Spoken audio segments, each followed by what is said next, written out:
예수님은 세상 만민을 죄와 사망 가운데서 구원하여 영생으로 이끄시기 위해 하나님께서 보내신 구원자입니다. 세상을 구원하는 주님이라 하여 구세주라고도 합니다. 유대인들은 오실 구세주를 메시아라는 이름으로 기다렸고, 당시 유대인들이 유대인 아닌 자들을 이방인이라고 불렀는데, 이방인 지역에서는 구세주와 같은 역할을 하는 존재를 그리스도, 크라이스트라고 불렀습니다.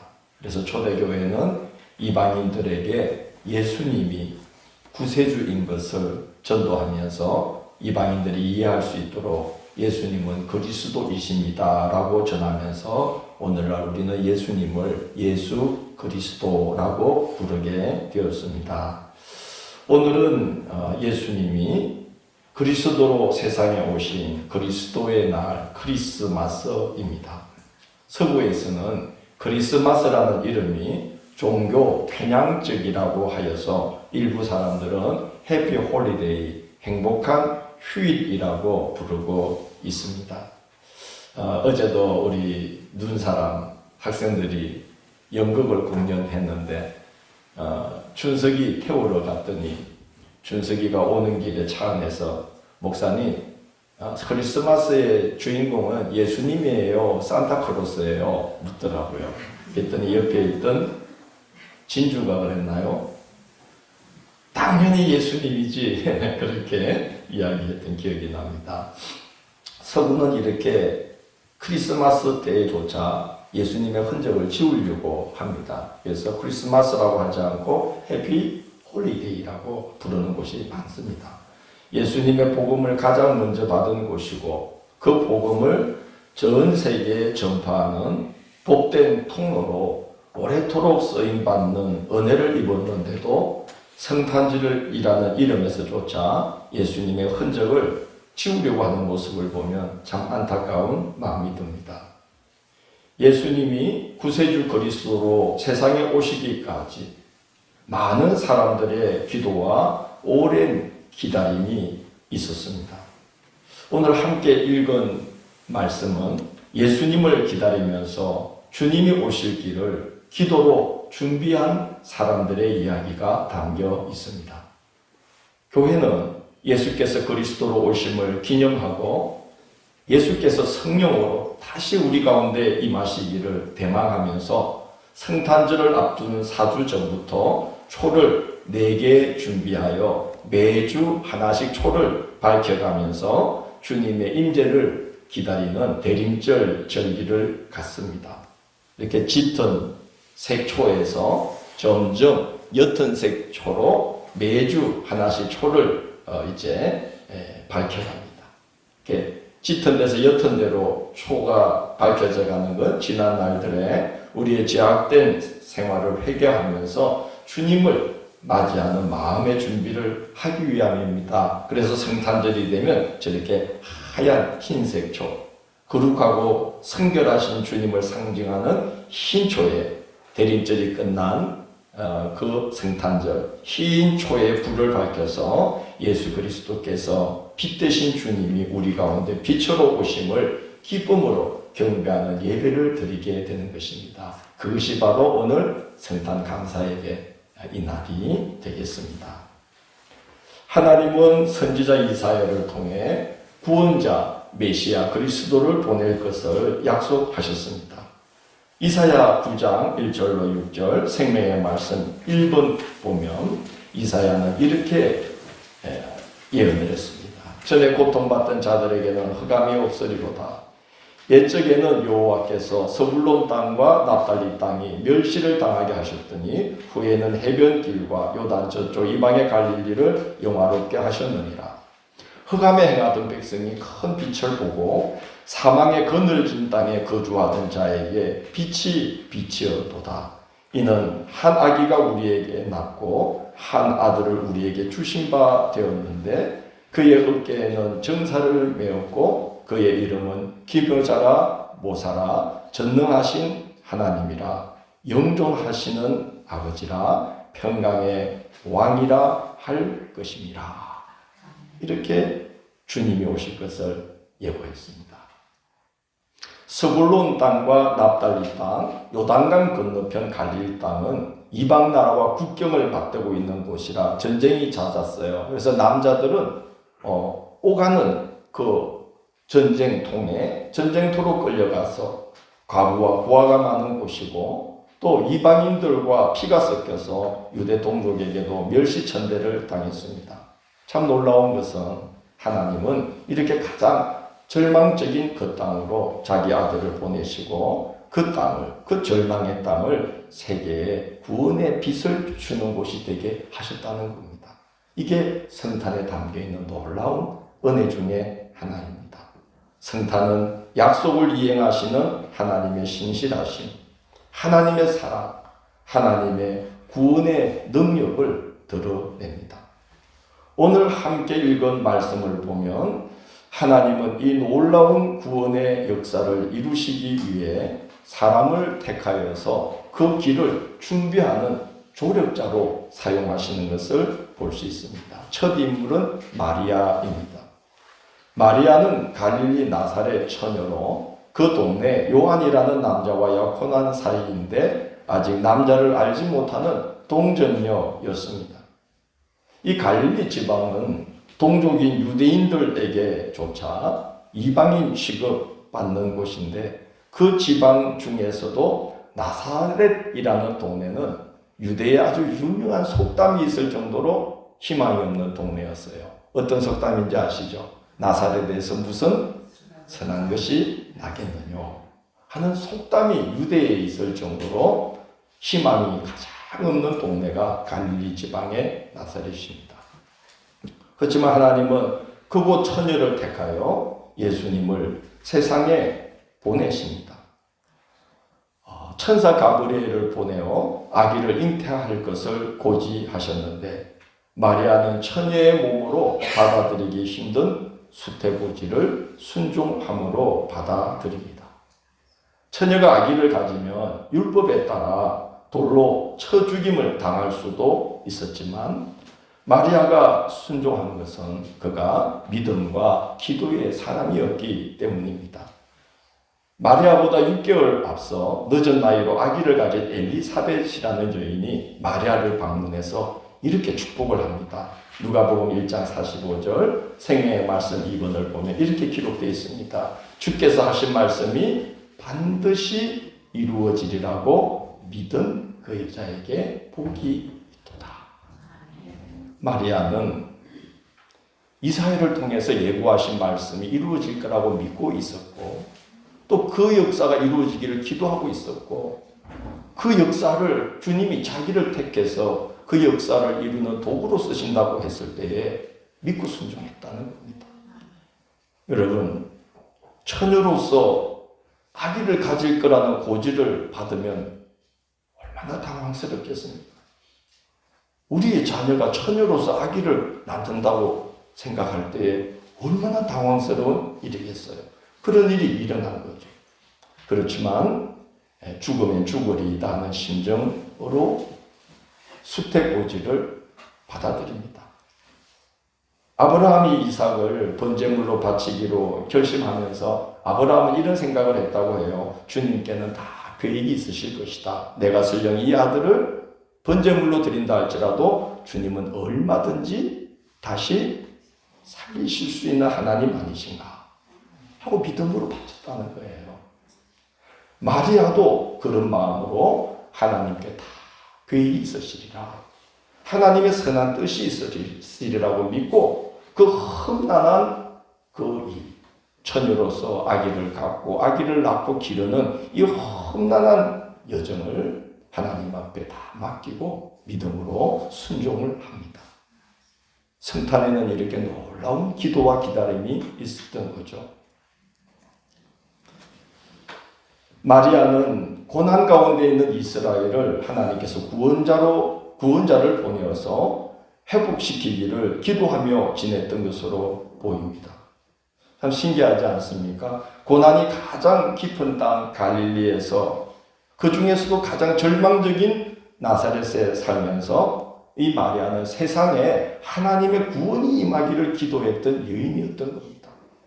누가복음 1장 54절 55절은 마리아가 하나님께 드린 감사와 찬미의 내용인데 생명의 말씀 3번 우리 같이 한번 읽어보겠습니다. 그저 이스라엘을 도우사 긍휼히 여기시고 기억하시되 우리 조상에게 말씀하신 것과 같이 아브라함과 그 자손에게 영원히 하시리로다 한다. 무슨 말씀입니까? 하나님께서 선지자들을 통해 약속하신 구세주 메시아 그리스도를 보내어 주시기를 마리아는 기도했는데 하나님께서 자기처럼 천한 여인의 몸을 통해 그 일을 이루시니 너무나도 놀라워서 감사와 찬미의 기도를 올려드린 것입니다. 마리아는 하나님의 약속을 믿고 순종함으로 기도하고 기다린 여인이었던 겁니다. 성탄의 역사의 중요한 두 번째 인물 시므온입니다.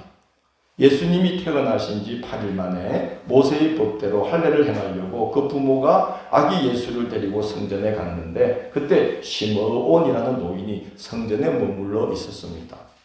그는 어렵고 경건하여 이스라엘의 위로를 기다리며 기도하고 있던 중에 구세주 메시아 그리스도를 보기 전에는 죽지 아니하리라는 성령의 지시를 받고 기도 중에 있었는데 갑자기 성령의 감동이 왔어요. 그래서 성전으로 급히 들어갔는데 그때 부모에게 안겨서 성전으로 들어오신 예수님을 보게 됩니다. 시므온은 아기 예수님을 안고 하나님께 감사 찬미를 올려드리며 그 아기가 만민의 구원자요 이방을 비추는 빛이요 이스라엘의 영광이 되시는 분임을 증거합니다. 그리고 이렇게 말합니다. 주제여 이제는 말씀하신 대로 종을 평안히 놓아 주시는도다.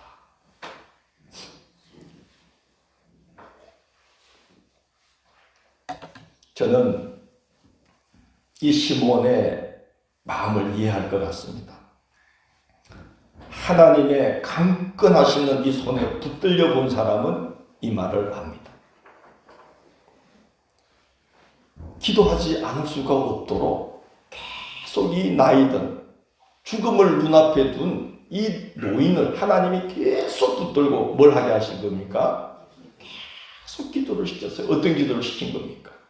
이 고난의 땅 이스라엘에게 하나님이 메시아, 구원자, 빛 되신 분을 보내주시기를. 그래서 이 백성들에게 하나님의 은총이 임하기를 이 노인네가 하나님의 손에 붙들려서 계속 기도를 해왔던 거예요. 여러분 나이가 들어서 이분은 지금 죽기 직전의 분인데 나이 드시면 앉아있기도 힘듭니다. 그렇지 않습니까? 아직 모르시죠?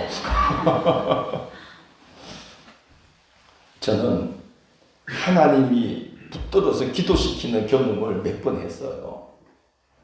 안 할 수가 없어요. 자다가도 일어나서 기도를 하고요. 제가 밥을 막 식구들하고 먹다가도 갑자기 밥알이 막 튈 정도로 그 입에서 기도가 막 나오는 거예요. 어떤 일을 이루실 때 막 그렇게 붙들어서 놓아주지 않고 기도를 시키시더라고요. 여러분 시험이 들어서 힘들 때 교회를 더 이상 못 다니겠다. 신앙생활 못 하겠다. 그런 적이 있어요? 없어요? 있었습니까? 근데 어떻게 지금까지 왔어요? 주님이 강건한 손으로 붙잡고 막 끌고 가시니까 이 신앙의 길을 놓칠 수 없고 가고 이 교회 버릴 수 없고 가는 거죠. 오늘 시므온은 이렇게 고백해 주제요. 이제는 말씀하신 대로 종을 어떻게 평안히 놓아주시는 거다. 무슨 말입니까? 이제 내가 기도한 대로 주님 그 그리스도를 뵀습니다. 이제는 나로 하여금 하신 일을 다 감당하게 하셨으니 이제 나를 평안히 좀 쉬게 해주십시오. 기도 사명을 다 해서 마음을 다 놓게 되었다는 겁니다. 참 이렇게 주님의 손에 강권하여 붙들려서 그리스도가 오시기를 기도한 분들이 있었다는 거죠. 그 기도 때문에 주님의 길이 예비되었다는 겁니다. 세 번째 인물은 안나입니다. 안나는 어찌 보면 인간적으로 참 뭐가 떴어요? 들어보세요. 뭐가 떴는지. 결혼을 했는데 7년 만에 남편이 죽었어요. 과부가 되었어요. 옛날에 결혼 얼마나 일찍 했겠어요? 아마 20도 안 돼서 남편을 잃었을 거예요. 그리고 몇 세까지요? 84세까지 과부로 혼자 살면서 오랜 세월을 지내왔어요. 세상 말로 뭐가 떴은 거예요? 그래요. 그런데 하나님께 소망을 두고 성전에서 주야로 기도하면서 지냈는데 그는 특히 예루살렘의 속량, 저 하나님께서 약속하신 대로 이스라엘을 고난 가운데서 건져내실 구원자 메시아를 보내주시기를 날마다 기도하며 지냈다는 겁니다. 이해가 되십니까? 자기가 지금 고난 속에 있어요. 고난의 인생을 살아가고 팔자가 드신 인생을 사는데 이 안나는 뭘 기도했냐면은 이스라엘 가운데 고난당하는 이스라엘 가운데 하나님의 위로가 임하기를 기도했다는 거예요.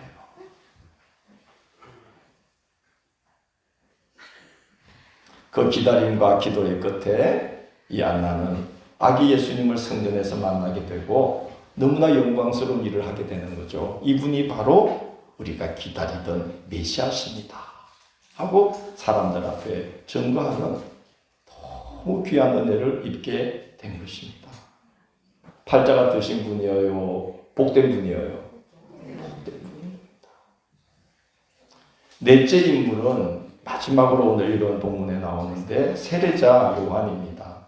그는 예수님보다 6달 정도 일찍 태어났는데 그는 예수님이 구원의 사역을 펼치실 때 사람들이 예수님을 마음에 영접할 수 있도록 그 마음을 기경하는, 밭을 갈듯이 그 마음을 부드럽게 기경하도록 세례를 베풀어서 회개하는 심령을 갖게 해서 예수님 말씀하실 때 예수님을 영접하는 일을 하도록 먼저 부름을 받았어요.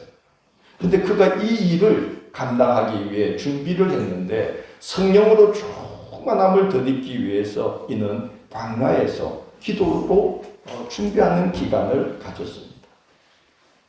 그런데 오늘 말씀을 자세히 3장 1절부터 보면 아주 신기한 장면을 보게 됩니다. 하나님께서 당신의 말씀을 누구에게 심어줄까 하늘에서 살피시던 중에 들판에 있는 요한을 발견하시고 그를 찾아가시는 장면이 나옵니다. 3장 1절부터 한번 잘 보십시오. 그 장면을 보면 하나님의 말씀이 적음자를 찾아가는데 그 시대에 쟁쟁한 사람들을 다 비껴갑니다. 로마 황제 디베료, 유대 총독 빌라도, 갈릴리의 분봉왕 헤롯, 이두레와 드라고니 지방의 분봉왕 헤롯 빌리, 아빌레네의 분봉왕 루사니아, 그리고 심지어 그 당시 최고 종교 지도자인 대제사장 안나스와 가야바. 여러분, 하나님이 찾아간다면 이런 분 찾아가지 않을까요?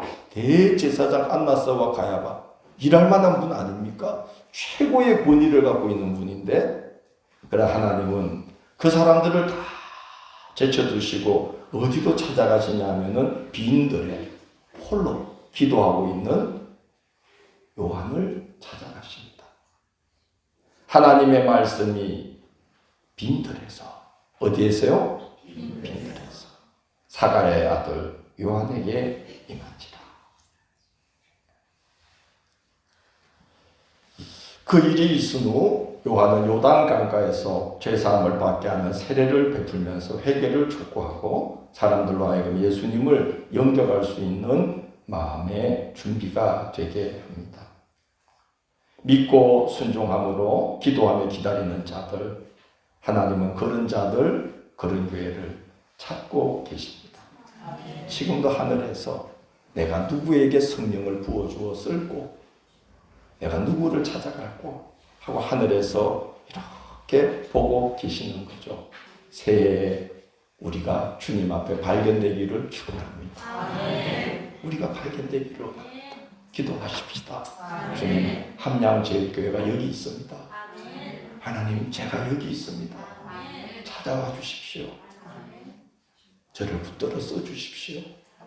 그러면 주님은 주님을 기다리면서 주님을 바라보면서 주님이 오시기를 갈망하면서 기도하며 기다리는 자를 발견하시고 찾아가서 자기를 우리에게 주십니다. 주님이 얼마나 우리를 만나고 싶어 하시고 다시 우리에게 오셔서 우리와 함께 하시기를 원하는지 주님은 이렇게 말씀했어요. 요한계시록 3장 20절, 요한복음 14장 23절, 생명의 말씀 4번입니다. 먼저 첫 번째 본문 같이 있습니다.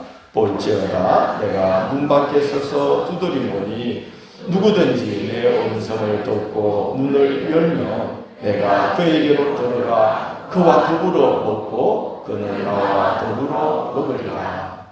주님이 지금도 문 밖에 서서 우리 마음의 문을 그래서 우리와 함께하고 싶어요. 우리를 찾아오고 싶으십니다.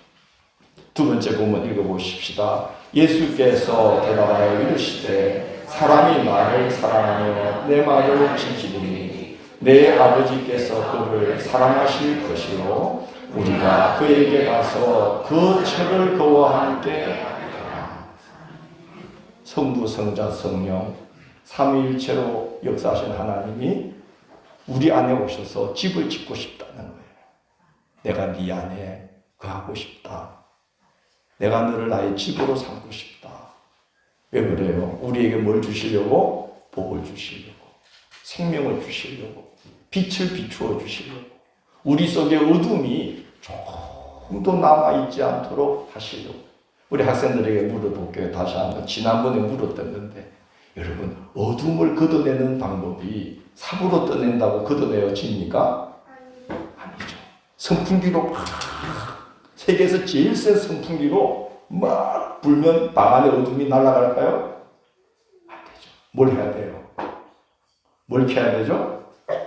빛을 밝히면 어둠이 사라지잖아요. 주님이 우리에게 거쳐 삼고 싶어 하시는 이유는 우리 안에 빛으로 오셔서 빛 대신 예수님, 생명이신 예수님, 구원의 능력이신 예수님, 우리에게 영원한 생명을 주시는 예수님, 한 번 마시면 목마르지 않을 생명의 샘을 우리에게 주시는 예수님, 그 배에서 생수가 한같이 늘 흐르게 우리의 속을 시원케 하시는 생수가 되시는 예수님, 이분이 우리에게 오셔서 우리에게 당신에게 속한 것을 다 주시려고 우리와 함께 하기를 원하고 그렇게 기다리는 자를 찾고 계신다는 거죠. 2000년 전에 예수님 오신 것도 중요하지만 이렇게 우리를 지금 다시 우리 가운데 오시고자 원하시는 이 예수님을 우리가 마음을 열어서 맞이하고 그 주님과 함께 하루하루 천국을 살아가는 것이 바로 주님이 기다리고 계신 일이라는 생각이 듭니다. 대림절, 성탄절, 송구영신, 연말연초의 귀한 시간들이 지나가고 있습니다. 성령으로 임하셔서 거쳐 삼으시고 생명과 은혜와 능력을 부어주실 자를 찾고 계신데 믿고 순종하여 기도하며 기다리는 중에 주님이 다시 찾아와 주시는 연말과 새해의 나날 되시기를 주의 이름으로 축원합니다. 아멘.